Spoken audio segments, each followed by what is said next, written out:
Hello everyone, welcome to Dynamic Study. I am Jyoti Budhwar. Today we are discuss previous year questions on the topic of artificial intelligence. ये हमारी AI के previous year questions पे second class है. अगर आपने first class नहीं देखी है तो आप वो देख सकते हैं. फर्स्ट क्वेश्चन जून 2014 में पूछा गया था. Consider f of n equal to g of n plus h of n where function g is measure of the cost of getting from start node to current node. जो g of n है वो measure करता है coast start node से current node की coast को, और जो h of n है वो एस्टिमेट करता है estimate of additional cost of getting from current node to goal node. जो करंट नोड है उससे गोल नोड की जो कोस्ट है उसको एस्टिमेट करता है. यहाँ पे जो हमारा g of n है इसको हम बोलते हैं हिस्ट्री नोड, यानी कि हिस्ट्री वैल्यू को कंसिडर करता है, और h of n future value को कंसिडर करता है. Then f of n equal to h of n is used in which one of the following algorithm. इनमें से कौन सी एल्गोरिदम के अंदर f of n equal to h of n को use करते हैं. सो इसके लिए हम चेक करते हैं. जो ए स्टार सर्च एल्गोरिदम है वो यूज़ करती है हिस्ट्री को भी और फ्यूचर को भी. History means g of n और future means h of n. और जब ए स्टार एल्गोरिदम के अंदर हम हिस्ट्री को ज़ीरो कर दें means g becomes zero, then f of n equal to h of n. तो जो ए स्टार है वो works like best first search, और जो बेस्ट फर्स्ट सर्च है वो हमारी ग्रीडी एल्गोरिदम है. एंड जब हम ह्यूरिस्टिक वैल्यू को ज़ीरो करते हैं तो हमारी ए स्टार वर्क करती है यूनिफॉर्म कोस्ट सर्च की तरह. तो इस क्वेश्चन में पूछा है f of n equal to h of n, यानी कि g of n को ज़ीरो कर दिया, g of n equal to zero, then f of n equal to h of n. So it will behave like best first search algorithm. Option C will be correct. Move to next question. Dash is used in game tree to reduce number of branches of search tree to be traversed without affecting the solution. Game tree के अंदर जिन nodes से हमारे solution पे कोई effect नहीं पड़ता उन branches को हम रिड्यूस कर देते हैं. तो वो हम किस केस में करते हैं, वो करते हैं हम alpha beta pruning procedure algorithm के थ्रू. जब हम अल्फ़ा बीटा प्रूनिंग यूज़ करते हैं तो उसका मेन पर्पज़ है कि जो भी एक्स्ट्रा नोड हैं जिनसे हमारे सॉल्यूशन पे कोई इफ़ेक्ट नहीं पड़ता उनको हम प्रून करेंगे. So here option C will be correct. Next question, match the following with respect to heuristic search technique. Steepest ascent hill climbing. तो steepest hill climbing consider करती है all moves from current state and select best move. सारी moves को consider करेगी current state पे और select करेगी best move को. Then next one is branch and bound. Branch and bound keeps track of all partial path which can be candidate for further exploration. Next one, constraint satisfaction search. This one is match with second option. Discover problem state that satisfy a set of constraint. Next one, mean and analysis. Detect करती है difference को between current state to goal state, और इस difference को हम जो current state से गोल state के बीच का डिफरेंस होता है उसको हम सेंट्रल डिफरेंस भी बोलते हैं. So A4 B1 C2 D3 option B will be the correct answer. Next question,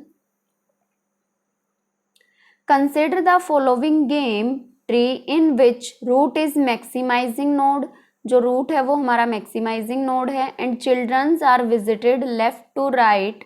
what does will be pruned by alpha beta pruning. Alpha beta pruning से हम किस किस नोड को प्रून कर सकते हैं, और जो रूट नोड है वो हमारा क्या है max node.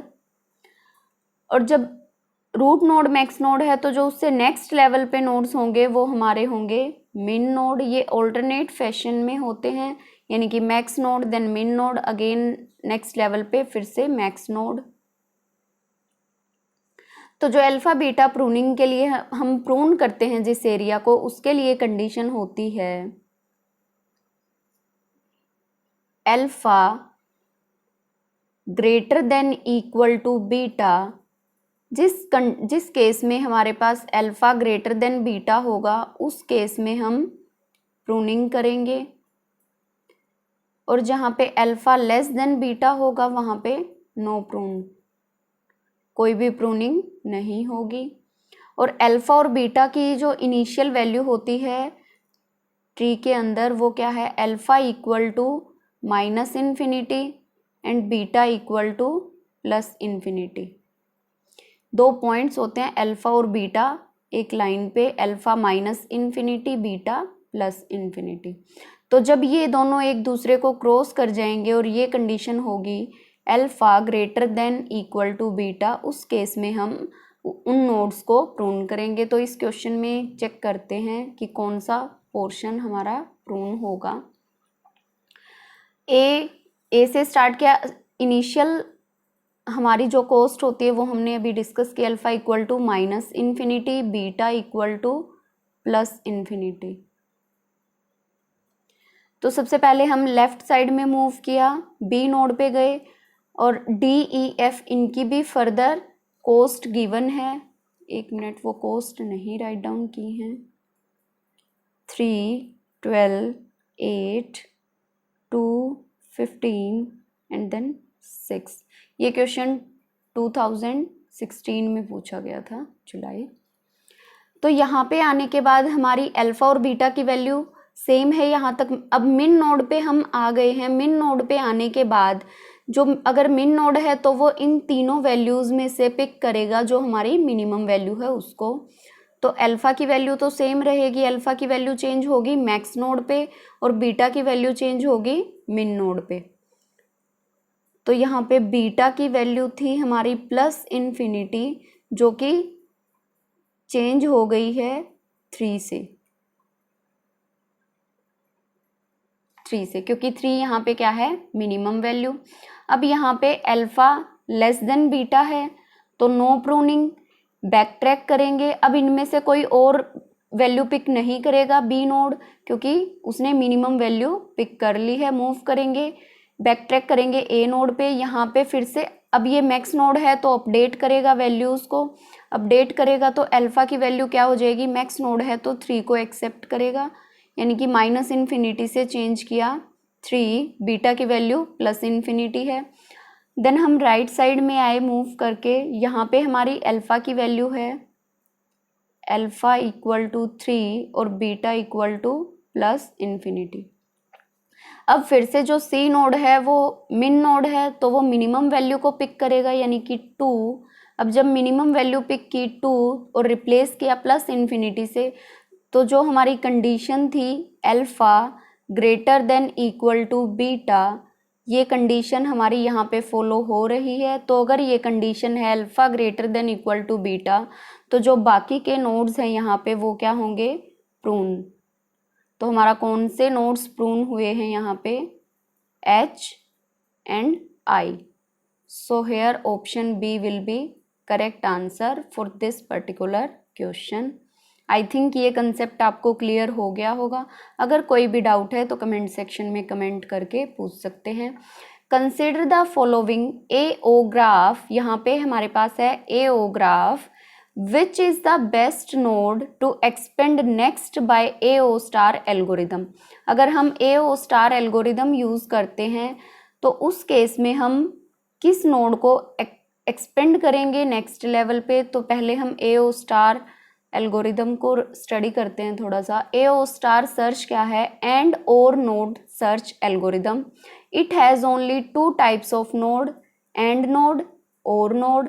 And node it represent a particular decomposition of problem, and or node represent choice among possible decomposition. Or node के पास चॉइस होती है कि कौन सा हमें पिक करना है, लेकिन एंड नोड में कोई चॉइस नहीं होती। जितने भी नोड्स अटैच होते हैं उनसे उन सभी की वैल्यू को कंसीडर करता है ग्राफ।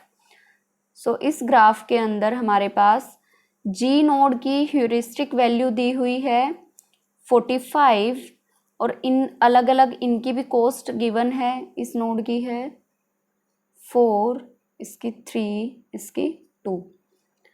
तो G2 अगर हम G2 A पे मूव करके आएंगे तो f ऑफ n हमारा क्या होगा, f of n equal to C of n plus h of n। तो A के लिए हमारी कॉस्ट क्या हो जाएगी, f of n C of n, यानी कि 4 प्लस 42 46।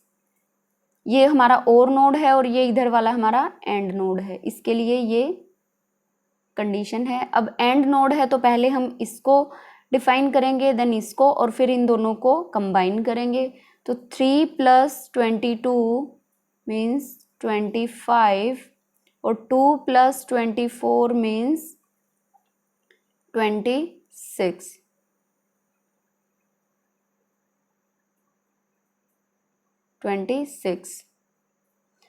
और 26 प्लस 25 यहाँ पे हुआ 51। तो एंड नोड में जो हमारा एंड नोड था उसकी टोटल कॉस्ट आई 51 और जो और नोड है इसकी कॉस्ट आई 46।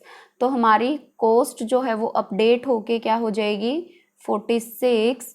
और जो हमारी मिनिमम कॉस्ट होती है हम उसी नोड को आगे एक्सपेंड करते हैं। तो यहाँ पे हमारा AO स्टार एल्गोरिदम से कौन सा नोड एक्सपेंड होगा, A node. So for this question A will be the answer. Next question. In heuristic search algorithm in artificial intelligence, if collection of admissible heuristic H1 up to HM is available for a problem and none of them dominate any other, which should we choose? इस condition में we must choose maximum value of heuristic values. So here option A will be correct. H of n equal to maximum of H of 1, H2 up to H of m. So for this question A will be correct answer.